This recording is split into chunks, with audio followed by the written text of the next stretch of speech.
Welcome to the ExecMBA podcast, and today we are continuing our look at our Charlottesville section experience with another interview with a Charlottesville section student. Today we are talking with Christie May. Christie is an EMBA format student in our class of 2019, and she is based in the Washington, D.C. area, and we recently sat down with her to talk with her about what she enjoys about being a Charlottesville section student. Christie, welcome to the podcast. Thanks, Brett. I'm happy to be here. All right. So for our listeners at home, tell us a little bit more about your background. So I have been working in the D.C. area actually my entire career. I've been here about 15 years. I graduated from undergrad in 2003 and have kind of fallen into my career, which is e-discovery, which is helping companies respond to litigation or other requests for information. And I started out as a paralegal and then continued to explore the technology side of that, and have just kind of, I think I've made the most of the opportunities that have been presented to me, but didn't really have any sort of defined path I was following. So found myself a couple of years ago trying to figure out what was next. And that brings you to the MBA? It does. I remember it was a very sunny day in Charlottesville when we met. It was a beautiful day. I remember right? very well, yes. Yeah. So you come down for a visit. I did, yeah. And my husband came down with me, and I sat in on a decision analysis class and on a professional advancement course class, I believe. And I really remember, sitting in there and just feeling like this was where I was supposed to be at this point in my career. The discussions in the classroom really resonated with me, and I remember we were talking about how to give professional feedback, and these were things that I was dealing with every single day at work. And I walked out of there, and I remember going back to my husband and saying, "Yep, this is where I want to be." What are your favorite things to do in Charlottesville? Obviously, you've gone away, You're there for a weekend, you're really busy, but my impression from talking with your classmates is that you still find time for other things. We do. Admittedly, we spend a fair amount of time at Sloaney's Pub, but we also we have several people who are local to Charlottesville and or who went to UVA undergrad and have spent a lot of time there. So we are regularly going out to dinners at different restaurants in Charlottesville.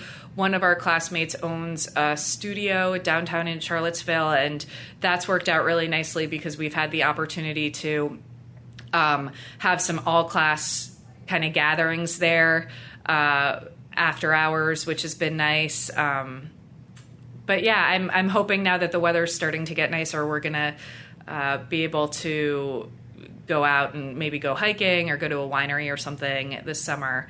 As I mentioned before we started talking, a lot of us are going to Foxfield, which is the horse race tomorrow. So,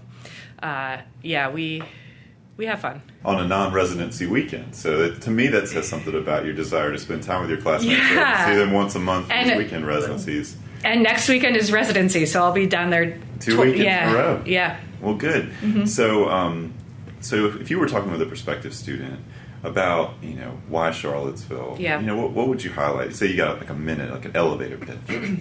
So I would probably tell them that you're doing an executive MBA program. You're working full time while you're in school. And in order for you to really get as much as you can get out of the program, it's like anything really, right? You're going to get what you give. And I have found that it has been a very positive experience for me to be in Charlottesville, and has allowed me to really, I check out of work. I check in with my family, obviously, but people in my personal life or work life kind of know when I'm at school, and that's a boundary that I set pretty early on.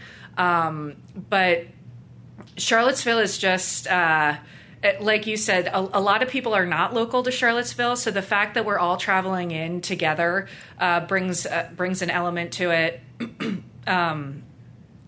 And I think, I think it also goes back to the fact that even if you choose Charlottesville, you're still in Roslyn a fair amount.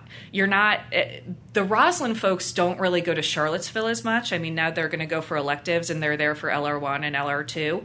But the Charlottesville folks are in Roslyn, a number of times. And so you're not never going to be in Roslyn. You kind of get the best of both because you get to experience both more. So you're almost 1 year into the program, right? You're now in Q5. As I understand, you started distance classes for this quarter. Yes. So how's it going so far? Are you enjoying it? I love it. I tell people this, and it sounds a little bit like an exaggeration, but aside from marrying my husband, I think Darden is the best decision I've made as an adult. I really never thought... I'm shocked at the... so it's a very intense program, and no matter what, you can try to prepare for that intensity, but until you're actually living it, you're not going to really understand exactly what that means and what that means for you. And you quickly realize how important time management is. And it's not forever, but one of the things that has really shocked me is how close the sort of intensity of the relationships that I've built in such a short amount of time. I've met people, you don't really meet close friends when you're an adult. It's harder to make friends when you're in your, when you've already got your family and you're kind of settled down. And so it's really nice. I mean, I've remember knowing people for, a month and feeling like I'd known them for years. And I have, without a doubt, I know that, some of my best friends for the rest of my life are going to come out of this program. So I read this thing recently that to become someone's best friend or a meaningful friend, you have to spend 1,000 hours with that person. So I'm sure. So maybe that's a testament to the time that y'all are putting in. Yeah. So and so somewhat related to some of the conversation we've had here, what's been your favorite thing about the program so far? So it's definitely the people. Both, the Darden faculty. The Darden staff that help us, I mean, Kathy and Callie and Ann and Cheryl, they just make everything run so smoothly, and the faculty has just been fantastic. But really, it's been the classmates, I think, that are really making it as enjoyable as it is for me. We're all coming from such different places, and able to bring such different perspectives. And I mean, I never walk away from a conversation with someone without learning something new or having something to take away. So you went on both of the first two global residencies. I did. South Africa and China. Yeah. South Africa will be replaced by Brazil in the coming year. Okay. But South Africa will become a Darden Worldwide course, an elective. Oh, okay. That's what we think. And so how are they similar? How are they different? Highlights? I mean, so many questions about that. Yeah.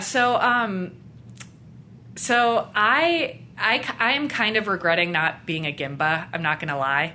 I love to travel, and I'm already, considering more than one of the worldwide electives or worldwide courses.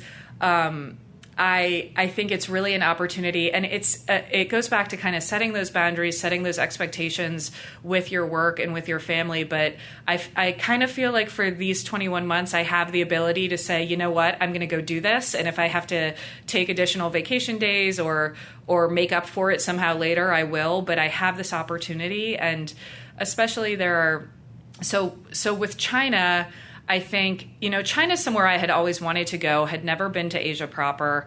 And what Darden made it made it an experience where I didn't have to do a lot of work to figure out where I was going to go, what I was going to do. I was able to really just enjoy the trip and for a week be immersed in the culture and get as much as I could get out of it without knowing kind of all the little things were taken care of.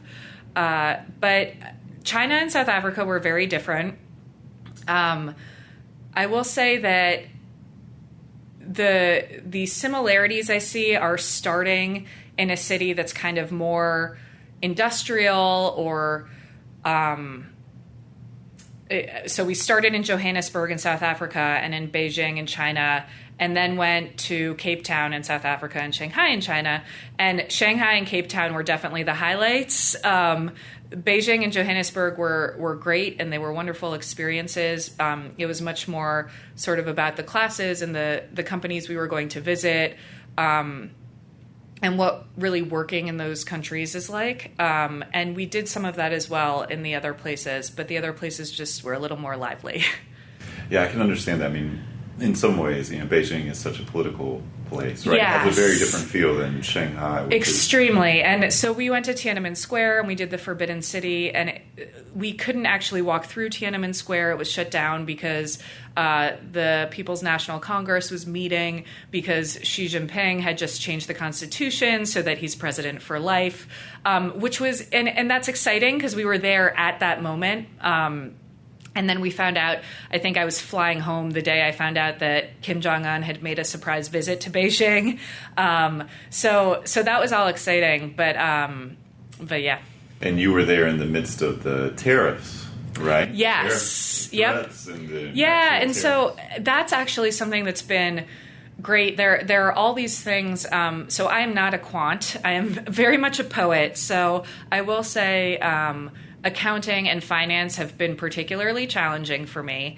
And I have had to work quite a bit at those courses. But I think having GEM, Global Economic Markets, and learning about China and Mexico and India, and especially China during this time when the tariffs and talking about trade wars and, what that means and what the global impacts are, really brings relevance to the topic. It's not something just abstract we're working through. It's you open a paper and it's right there. So your point about not being a quant is interesting because I talked to a fair number of prospective students who have not done a lot of math and feel a little bit intimidated by the idea that they're going to have to do a fair amount of quantitative work. Yeah. So what would you say to a person, with a similar profile? Yeah, I would say the business fundamentals that come out in the summer for the students starting in August,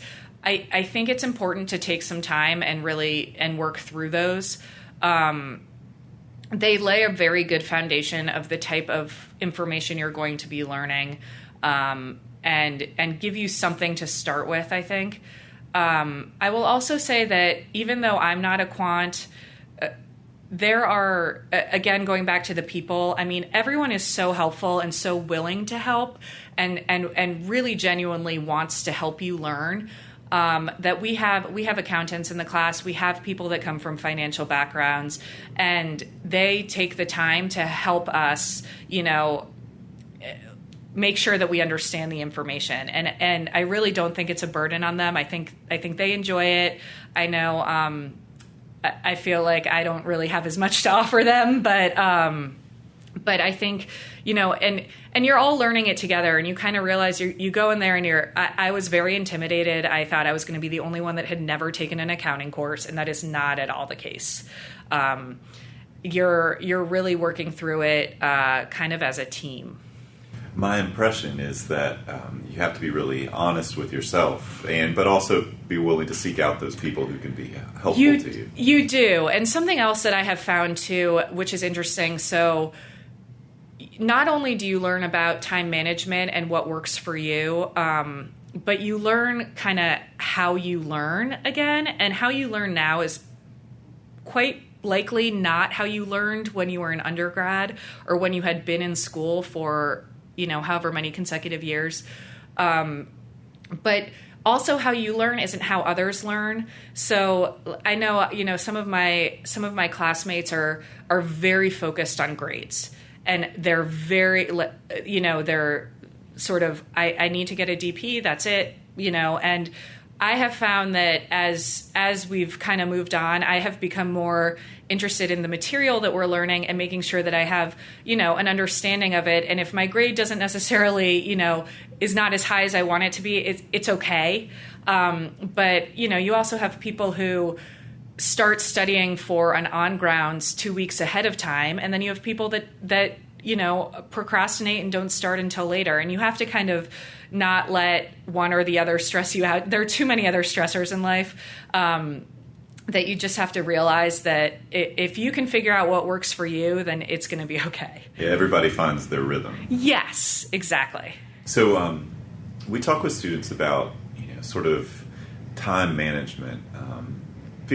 Feels to me, as somebody who's on the outside, that it takes a few months for people to figure out the schedule. It does. I would say the first 2 quarters, it was a lot of, oh, well, that didn't work very well. I guess I'm going to try something different.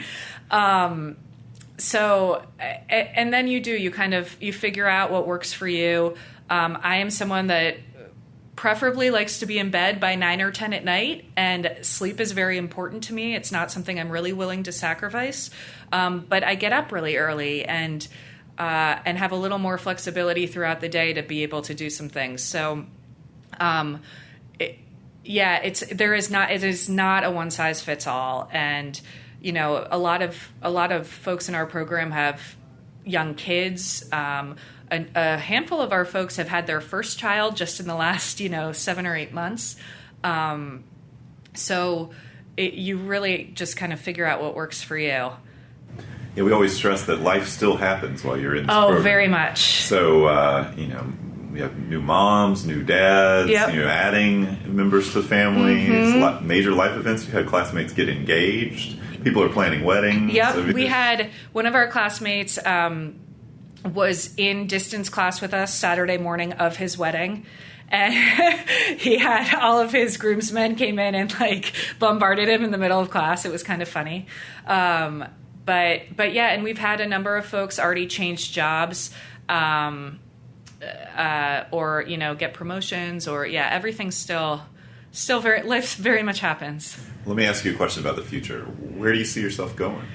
So that's interesting. When I started Darden, I was a climber, and I would still consider myself a climber. I have not had any huge epiphany about, wow, I want to go into finance. I want to become an accountant. Where has this been all my life?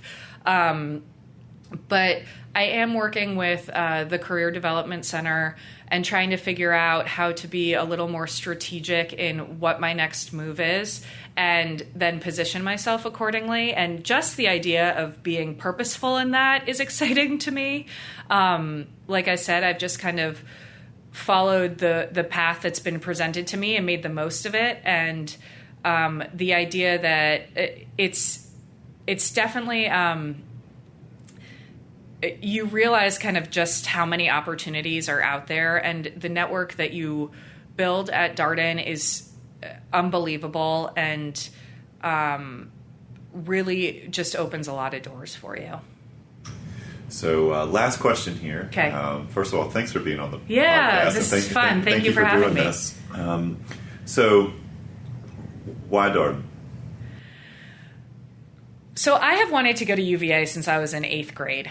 I had a UVA baseball cap that I wore every single day, and I grew up in Connecticut, and so I was out of state. And as I got through high school, I realized I went to a small liberal arts school. So UVA did not really fit the profile of schools that I really wanted when I started looking at it.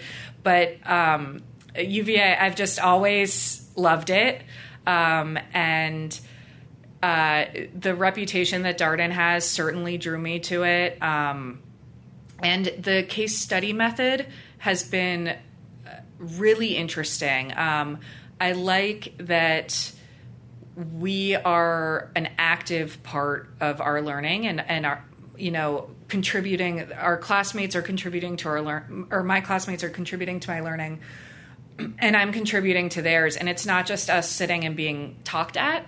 But it's really much more engaging, and and I love it. So appreciate the fact that you wore a Darden sweatshirt for your podcast. I also wear Darden gear when I take my finals. superstitious. Yeah, a little bit. I don't know that it's helped that much, but... Well, Christie, have a great time at Foxfield. Thanks. And thank you so much for being here. Thanks, Brett. Thanks for having me. Christie May, an EMBA format student in our Charlottesville section in our class of 2019. Of course, if you have comments, suggestions, requests, anything you'd like for us to cover here on the podcast, we are all ears. You can be reached at exec, that's ExecMBA at darden.virginia.edu. And until next time, thanks for listening.